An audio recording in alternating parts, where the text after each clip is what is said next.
What's going on, guys? CGG Matt back. The Ringer has updated their top 100 players in the NBA yesterday. They did it on the 25th. We're here to go over that. Like, subscribe if you're new. We've gone over the Ringer list a couple of times. Usually I agree with, we end up in about the same spot. There's a couple of things that I disagree with, but when you're ranking 100 players, it gets a little bit dicey. At number 100, we have Ayo Dosunmu. I love to see this because Ayo's had a hell of a year. And since he's joined Minnesota, he's had a continuation of a good year. He's stolen them some games, especially with Ant-Man out. Him and Bones Highland are called, the Turbo Twins now or something like that. It's fun. It's really fun. Him and Bones look kind of similar on the court, I can't lie. Like skinny, off-guard, wing types. I don't know, they can both knock down a three. Ayo is a hell of a player, and it's about damn time he's made the list because he's had a spectacular season. Even when he was in Chicago, he was shooting like 44 from three. It's outrageous. Up next, another one. Nimi! Let me see my dog. Give me my dog. Nimi! Hold on. Focus. I don't think it's going to focus. Either way, I love Nimi. That's my dog. One of the best screeners, if not the best screener in basketball, as well as being a good enough rim protector. Like a good enough rim protector, good enough rebounder. Can finish around the rim, has a nice little right-handed jump hook when he works back to it. Can finish around the rim. I mean, he checks every box of a modern-day center, man. Nimi is my guy, and he's probably, in my opinion, I know I'm a Celtics fan, I'm a little bit biased, it's either him or Jokic as the best screener in basketball. Steven Adams, when he's healthy, is up there, too. Shout out to Nimi. Tumani, charge god. He's a hell of a defender. Again, the one thing that I just wish he would do better this year was shoot the corner three. It's still not in a good place. He's had a good year regardless. Was he averaging 12 a game? 13? I was close. 13 and 5. That's very respectable. 35 from three, averaging 7 attempts a game. Jesus, they're just telling him to bomb. Tiago has not been what I wanted for a Portland Trailblazers coach. I know he kind of got launched into the situation, but for me, I kind of wanted this team to be more defensive oriented, and they just haven't really been that. But Tumani is still really good. Keldon Johnson, Sixth Man of the Year candidate. He's had a pretty good year, too. His three-point shooting is up, which is something that he was pretty bad at a few years ago. I mean, he was listed at power forward like 2 years ago for a reason. He was not a wing. Now he's back to being a guard wing. Bulk in that size that allows him to play good defense still and rebound well still and finish around the rim well. Keldon Johnson is a bowling ball that can shoot now. That's a very big plus. Sixth Man of the Year candidate for a reason. VJ Edgecombe having one of the best, more silent rookie years. His three-point number's gone down. He started off really hot. It's gone down since then. But he still had a really good year, and he's a guy, with ridiculous upside. I like VJ Edgecombe. Although he's cooled down a little bit in the second half, kind of rookie wall, he started off so well, and you can see the potential. Ja Morant, holy shit. I'm surprised. Honestly, I'm surprised he's even here still. It's not that bad play. It's just he's never on the court. Right? He is a lightning rod. They give him one of the badges as lightning rod. He is. When he's on the court, it's a completely different outlook for Memphis.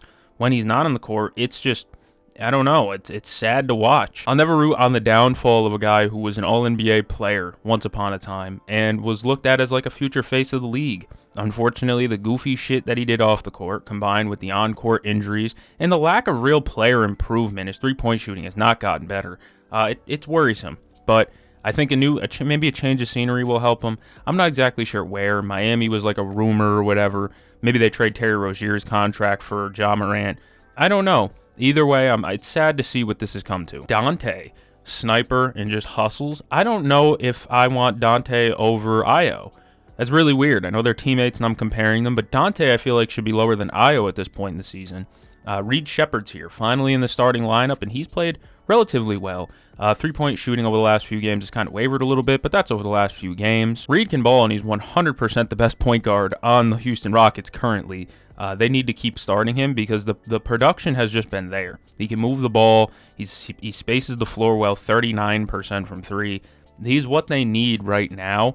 Unfortunately, the Rockets just don't feel like winning. If you watched their game against Minnesota last night, they started off overtime, guys, on a 13-0 run, I believe. They were up like 11 or 12 at one point, I remember. And then it just melted down.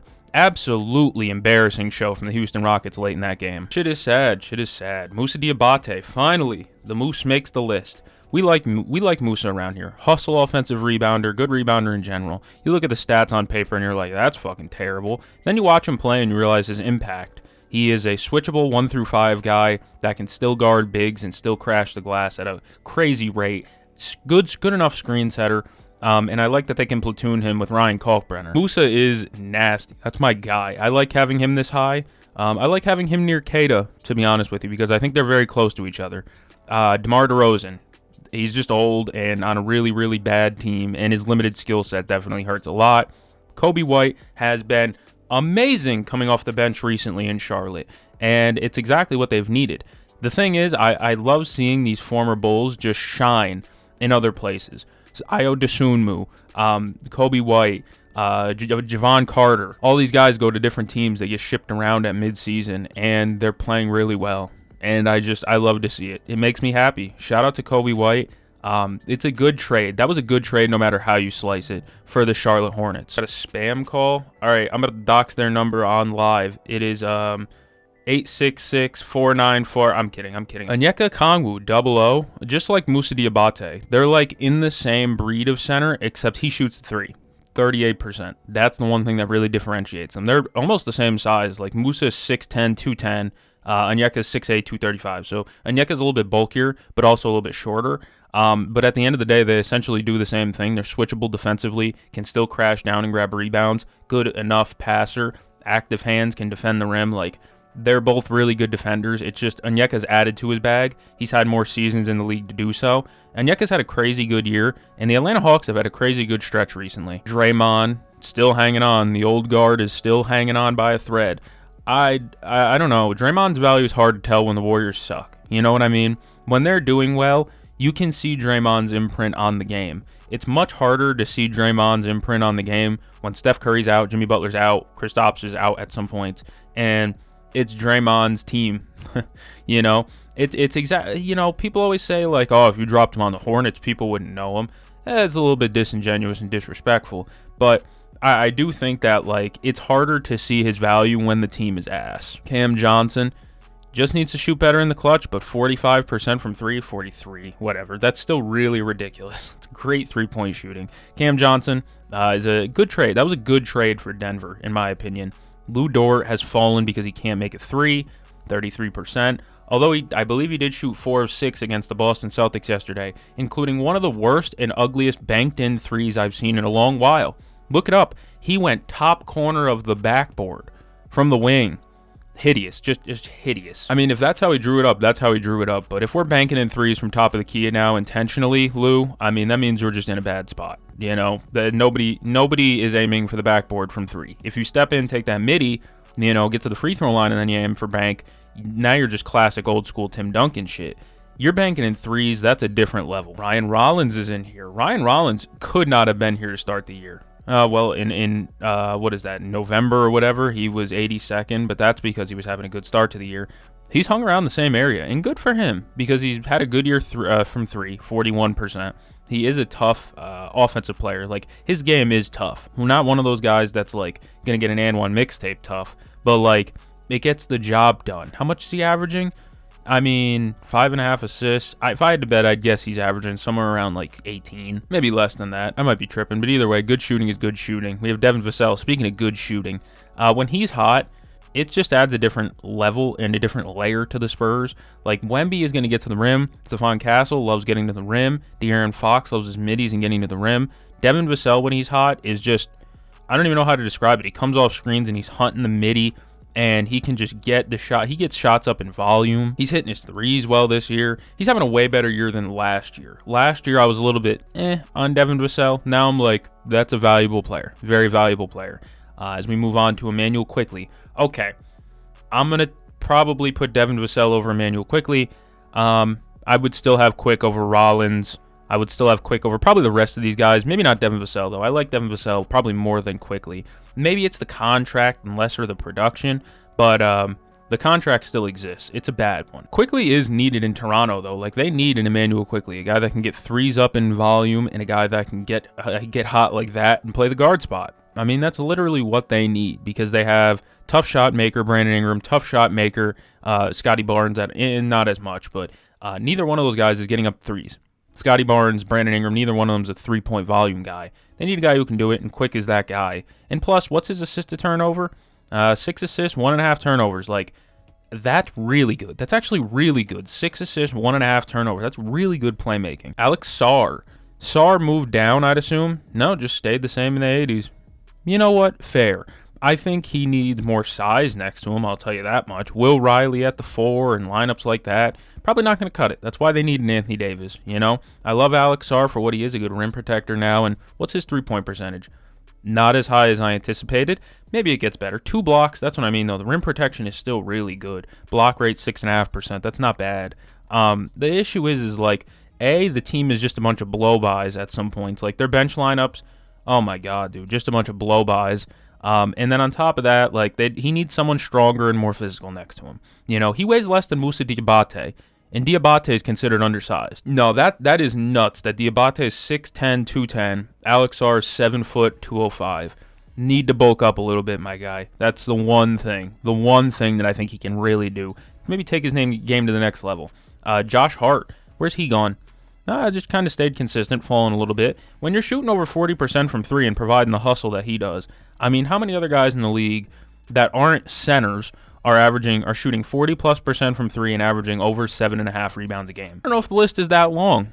I can tell you it's not that long, you know? It doesn't happen very often. He's a unique player, and he gets out on the break. He is the one guy on the Knicks that, like, on the break is gone. The Knicks are a slow-it-down team at times.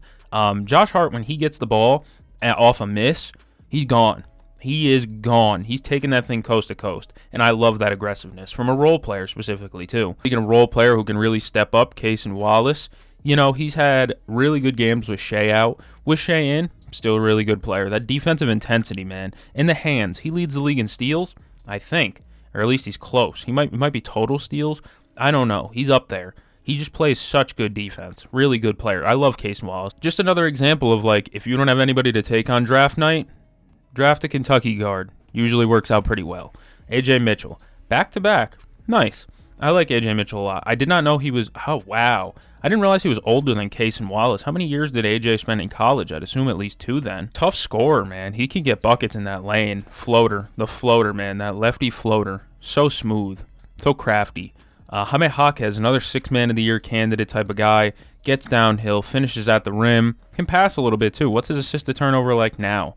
4 assists, 2.5. Not as great as it once was. I believe he was over 5 at one point, which was really helping him out. But 15, 5, and 5, that's not bad. He's also a respectable defender, which is rare for 6th Man of the Year contenders. Not trying to be like an asshole. I mean, literally, statistically, look back at the 6th Man of the Year award. Not many of them are great defenders. Whether it's Jamal Crawford, Lou Williams, Peyton Pritchard, like Jordan Clarkson. None of those guys are there to be defensive players. They're there to be bombers and chuckers. DeJounte Murray. He has helped make the Pelicans actually, like, relevant. Not relevant, but watchable. You know, he's provided that guard play that they need. His numbers look pretty decent, too.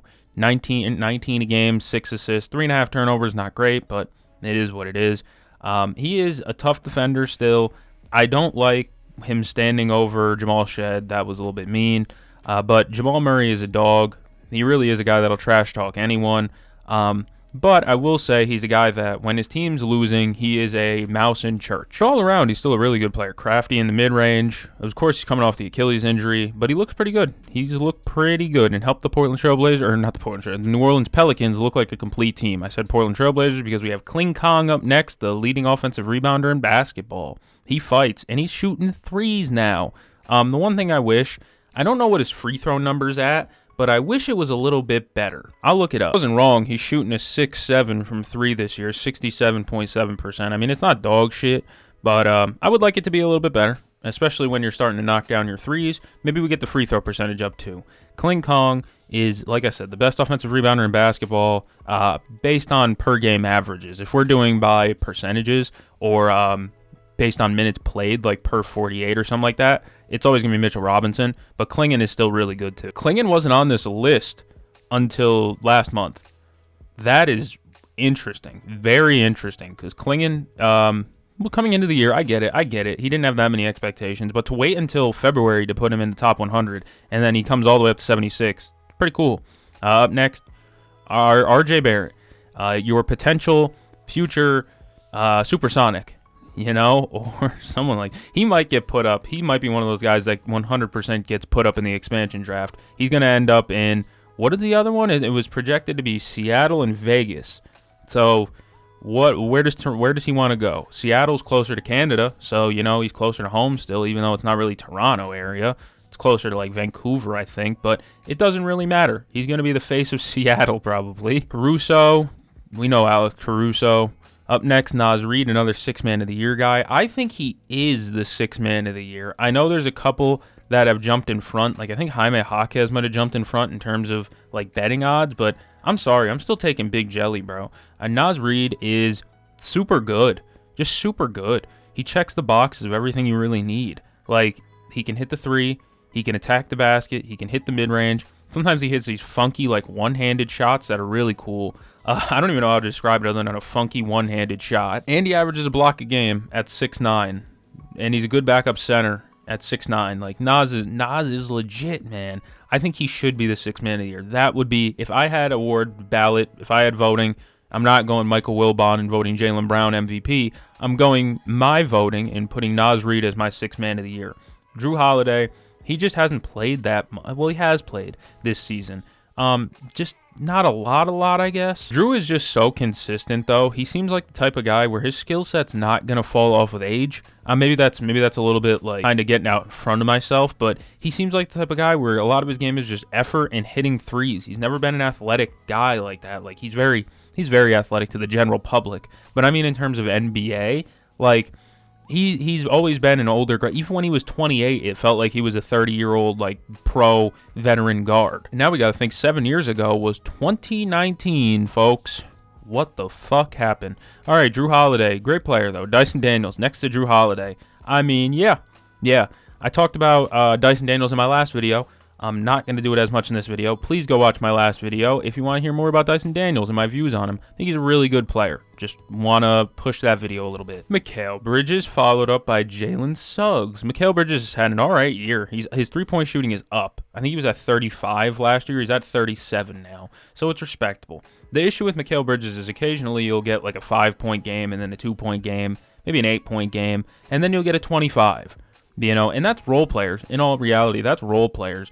But you don't give up 5 first-round picks for a guy that puts up 2 or 5 or 7. Need a little bit more from him, even though the defense is always still there and the intensity is always still there. Jalen Suggs is so needed on the Orlando Magic. I wonder if they reference their record with versus without Jalen Suggs. It's completely different. And I know the three-point shooting, not great, but he is a good playmaker. He hits his free throws at a good clip. Like, he's so tough defensively. I think he has their best plus-minus on the team. That shows his value at least a little bit. Isaiah Hartenstein, speaking of guys that you can't really see their value on the court, but you silently know it exists. Float game, underrated. Lefty floater, has that touch. Double-double, basically, per game. It's not bad with 4 assists.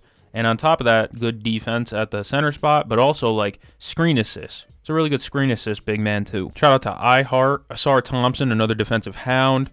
Peyton Watson, another defensive hound. Peyton Watson hasn't played in a little while. We need to see him back on the court. Well, I think he's healthy now. He's scheduled to come back. I don't know if it's today or something. He might have come back. I can't remember. Either way, P-Watt is coming back, and hopefully that helps turn the Nuggets defense into a really good one because he's a really good defender when engaged. Nemby. Shout out to Nemby having an underrated year. Josh Giddey. I want Andrew Nembhard before I want Josh Giddey. Hands up. I know some people might disagree. I want Andrew Nembhard before I want Josh Giddey. Andrew Nembhard can get it done on both ends. Josh Giddey really can't. Josh Giddey's jump shot's also kind of suspect. It's 37.5%, but it's still not a good-looking jump shot. I know Nembhard's three-point percentage is a little bit lower, but I know that he has the mid-range work that Josh Giddey really doesn't. I like the tighter handle as well. I don't know. Nembhard's just more fluid dribbling the ball than Giddey is. Double P. Do I want Andrew Nembhard over Double P? Probably. I probably want Andrew Nembhard over Peyton Pritchard, too. I might be overrating Andrew Nembhard a little bit, but I know Pacers fans will go to bat for me. Nemby is very good. Peyton Pritchard, obviously, so tough. Scoring in the paint at, like, negative 6 foot. He's not 6'1". He's my height. 5'10"-ish. He still scores among the trees, man. Shout out to Double P. PP, fast PP. Tyler Hero up next. Has he moved down this year? Not enough, in my opinion. I know he's having, like, statistically, that's not a bad year at all. He's shooting 38.5 from 3, 21.5 points. I just don't see the impact outside of the scoring. I don't know. They're around the same area, though. These are guys that both should probably be six-man as their best role. Trae Young at 61. My God, that's low. He started at 39. He's missed games, and then when he has played, the Wizards are in a lose-lose situation right now where, like, they're expected to win because they have Trae Young, but also at the same time, the roster is just not healthy right now, and they don't have Anthony Davis, and they're just kind of trying to end the year to get whole again. And so it's weird to judge Trae Young when he just hasn't been in the lineup, and then when he has, he's playing with lineups that he's very unfamiliar with guys that he's probably not going to be playing with next year. No disrespect, but, like, is Will Riley going to be in most lineups with Trae Young next year? I doubt it. I think that's the second time I mentioned Will Riley now. Dylan Brooks has been hurt. He's having a great year, though. Jared Allen, he's been hurt. Having a good year, though. Jaden McDaniel, you know what? I'm going to bat for my guy Dylan the Villain. I'm taking him over Jared Allen. Maybe. Jaden Mack, he actually looked tired yesterday. He was hurting against Houston late in the fourth or overtime. He was like hunched over and was holding his side. I wonder what was going on with him yesterday. He just looked hurt. I'll say hurt. He's still shooting 41 from three. Good shit, Jaden. And he's still a tough defender. I like Jaden McDaniels, man. I love a guy like that. 3-and-D, but can still attack a closeout. Nikhil's up here. Brandon Miller above him. Okay, Nikhil has really helped the Hawks go from, like, bad to good again. And they went from good to bad to bad to good. They've played, like, 3 different seasons this year, I swear to God. He's gotten better this year, silently, not silently, because people know he's averaging almost 20 now, but, like, moderately silently, I guess, with Matt, what is it called, smitten applause, I guess? I don't know. He's had a really good year. Smitten is not the word there. Smitten means smite. Intermittent, I don't know. Brandon Miller. Shout out to Brandon Miller. Shout out to the Hornets. He's healthy. He can jump out of the gym underrated as well. What's he shoot? 39 from 3 on 8 attempts. They play like an AAU team in Charlotte, and it's fun to watch. Get threes up, run the break, score the ball in any way possible. I love the way that the Charlotte Hornets play. Michael Porter Jr., maybe? Don't get me wrong, I love the stats that he's putting up, but he's been struggling recently, and it's making me think I might have Brandon Miller over MPJ. Call me crazy. Darius Garland, I'm definitely taking Brandon Miller, MPJ over Darius Garland. There's a lot of guys I'm taking over Darius Garland. And I know the Clippers have been good when Garland's in the lineup.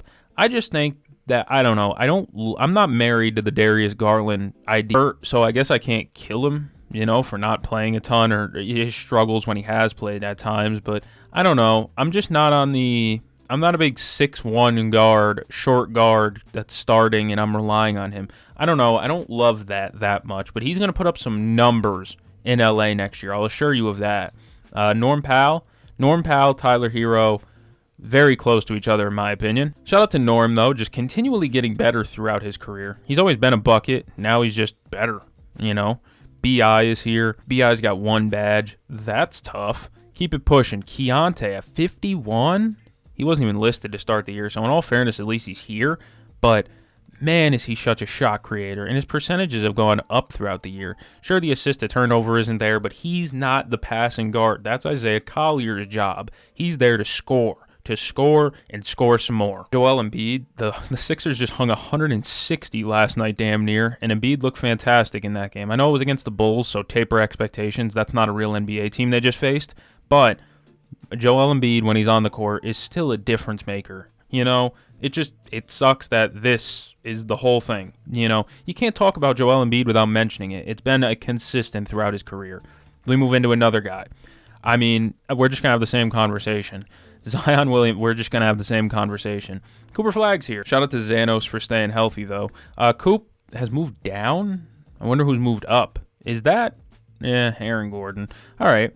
Coop is I don't know if he's the top rookie. I haven't seen Con Kneppel yet. Unless they're saying Con's not a top 100. There's no way. Where's Con? All right, so Aaron Gordon's up next. That's a great role player. I've said it before. He's ascended role player status.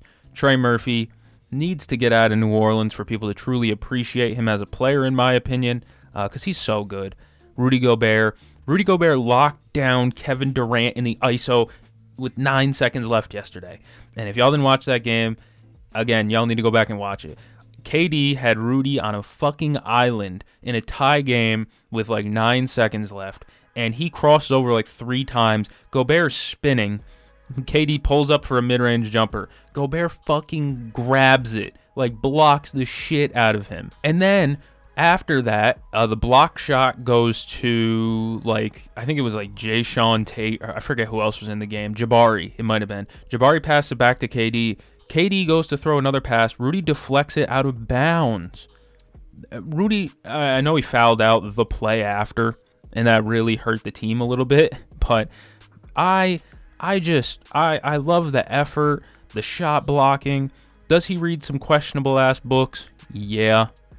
If you know, you know. The books Rudy Gobert reads. I don't know. Not going to talk much about it, but Rudy Gobert. I love the defense, and the fact that he held his own one-on-one against Kevin Durant, like, he looked awful doing it, but he got a block in the end, and that's all that matters. D-Bane, highest free throw percentage in the league right now, I think. He's shooting like 94 from the free throw line. It's quite ridiculous what he's done at the line. Number 30th overall pick. Boy, you know what I wonder? I wonder if a team traded his draft rights. I wonder if a team traded his draft rights on draft night. I wonder if my favorite team traded Desmond Bane on draft night. I wonder what would have happened if my Boston Celtics decided to draft Desmond Bane and not trade his draft rights to the Memphis Grizzlies on draft night. God, I fucking hate this shit. Franz Wagner's here. Shout out to Franz. He's been injured. Nothing really I can say. LaMelo Ball, how high is he moved? Oh, he's been in the 40s the whole time. Why do I feel like he was a 60s guy for a little bit? I don't know. I feel like LaMelo Ball was lower than 54 at his worst. That's not bad. Julius, he won. They won the game yesterday. And he played good defense down the line. Did he shoot well? No. Did he pass well? No. Did he turn the ball over a lot? It felt like it. He had one pass that went into the stands and looked like it hit a guy selling popcorn. That wasn't great.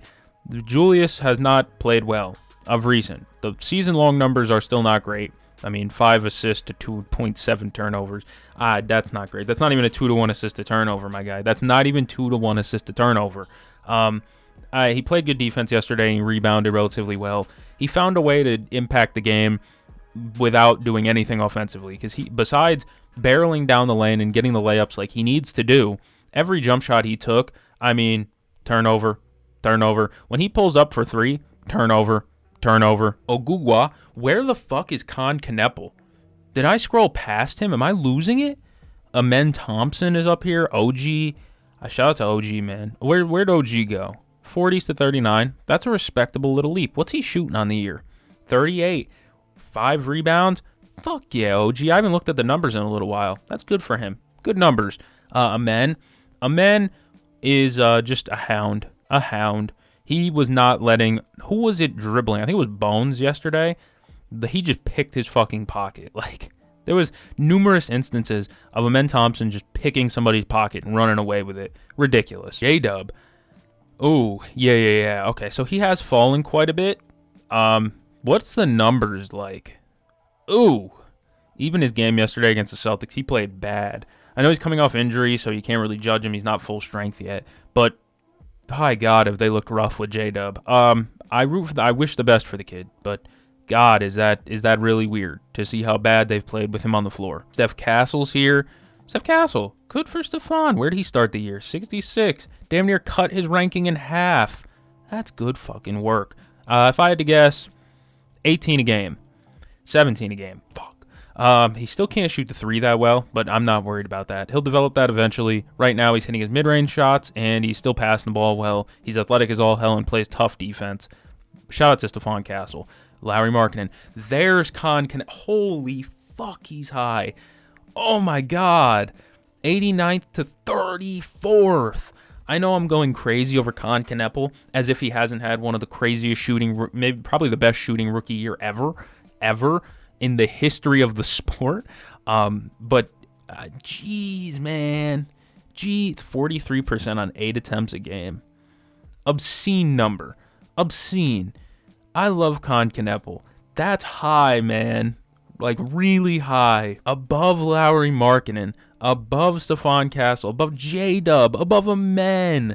Amen is like the potential god. Everyone loves to mention his upside and potential. Not the Ringer, man. They said Khan's better than him right now and will continue to be. I love the aggressive ranking for Khan Kneppel. When you're shooting 43% on 8 attempts per game, you're already the best shooter in basketball, probably. And then you add in the fact that like he can take you off the dribble a little bit too. He's not just Duncan Robinson. I don't know. Ridiculous player. De'Aaron. Shout out to De'Aaron. Now we're getting into the all-star caliber, I'll say. Now we're into like these are the guys that have like legit all-star chances every year. Austin Reeves. Yeah, we're in that area now. Austin Reeves having a decent season. Derek White. This is the right ranking. And I think Aaron Gordon would be up closer this high if he was healthy all year. Derek White has ascended role player. I keep saying this. Derek White has ascended role player. Star role player.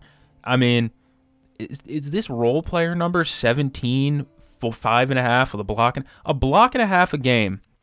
He's 6'4", 190. A block and a half per game. He is 6'4", 190. Ridiculous shot blocking timing. You could say Dwayne Wade, sure. Derek White is the best shot blocking guard of the 2000s. I'll just throw it out there. And Dwayne Wade did this. Dwayne Wade had 2 more inches on him. Derek White is 190 pounds, a guard, a point guard, and does this shit. Ridiculous. And has way less vertical than Dwayne Wade does. Dwayne Wade could jump out of the gym in his prime. Derek White is not a jumper. LeBron. Anything he does, I'm just like, how, bro? How? The thing is, people in our age group, well, I say our age group, in our 20s, I'm in my 20s, I didn't quite understand or estimate quite well enough how impressive it is for a 41-year-old to do the shit that he does. Until you meet someone in their 40s. Meet and talk to somebody in their 40s. Ask them about their back. Ask them about how their knees feel. Them motherfuckers are always in pain. Ask your coworker. I got an older brother. He's in his 40s, bro. I asked him about his back. He could talk to me for days about how bad his back hurts. All right? LeBron's 41 and is catching lobs and chase down blocks. Insane. My guy's back. Jason Tatum is back. This makes me happy. He hasn't been ranked all year. I mean, he's trying to come back. It makes me happy to see him even trying, to be honest with you. Just trying this season. And he was really good against the Thunder.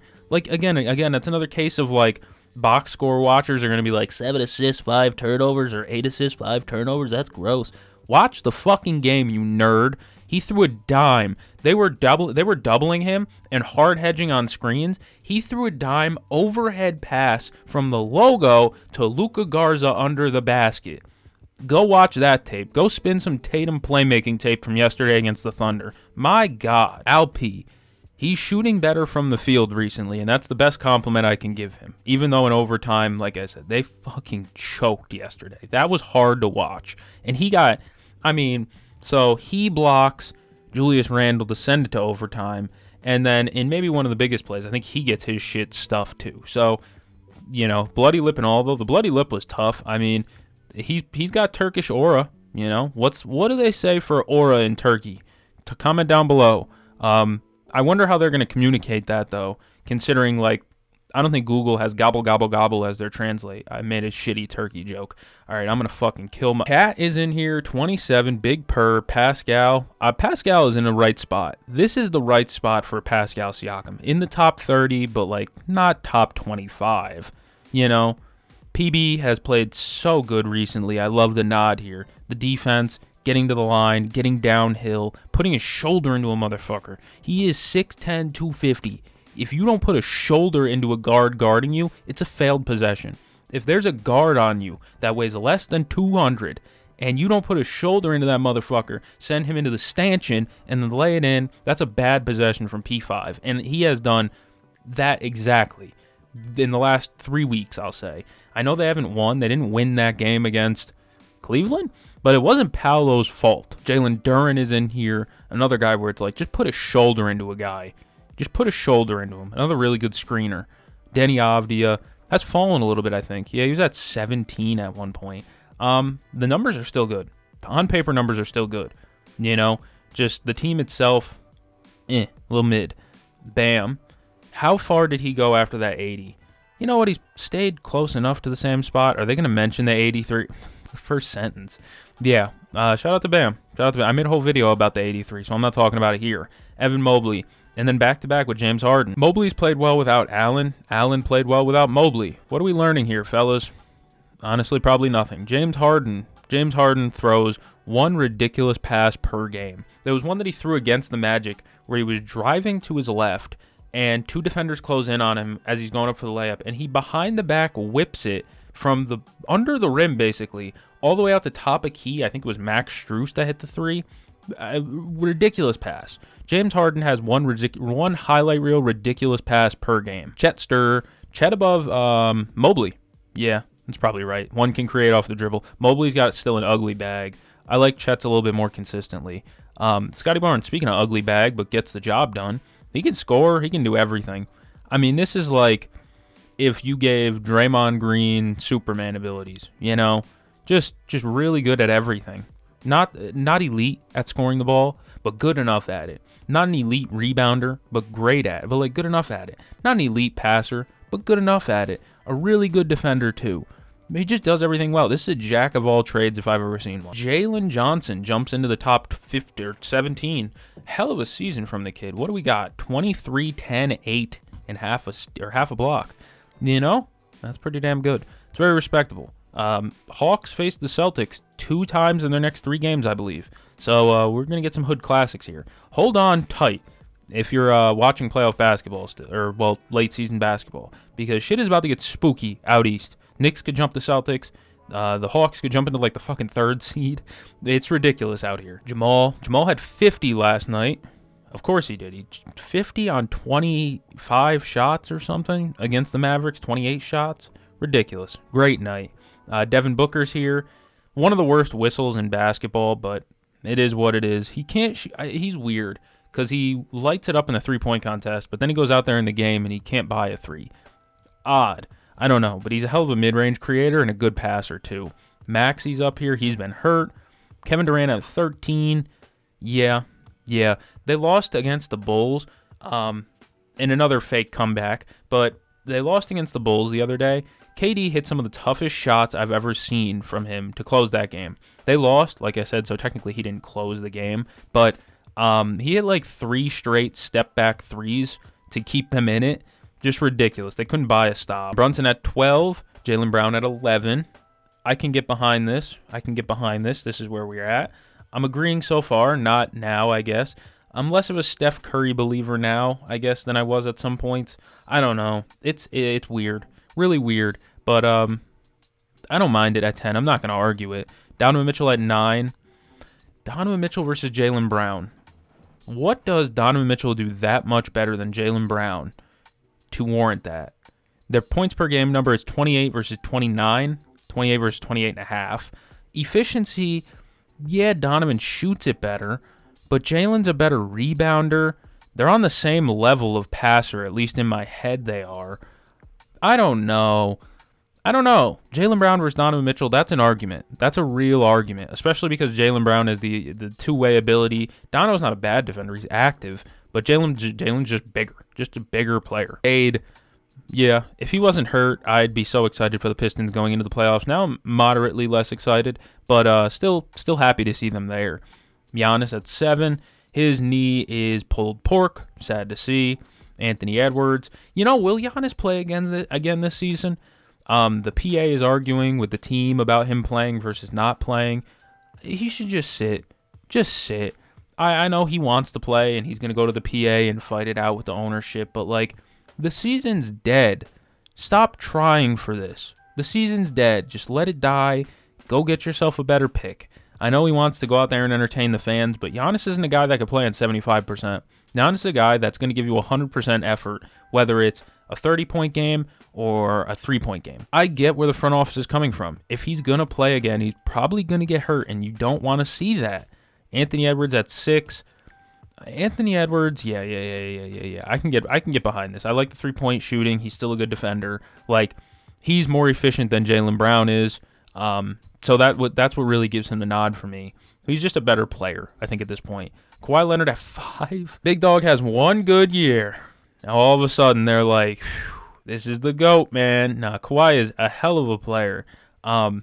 He's just really good. He's good. He can hit the mid-range. He can hit the three. I mean, what's he shooting from three? They're not showing it, but at one point he was 50-40-90 watch.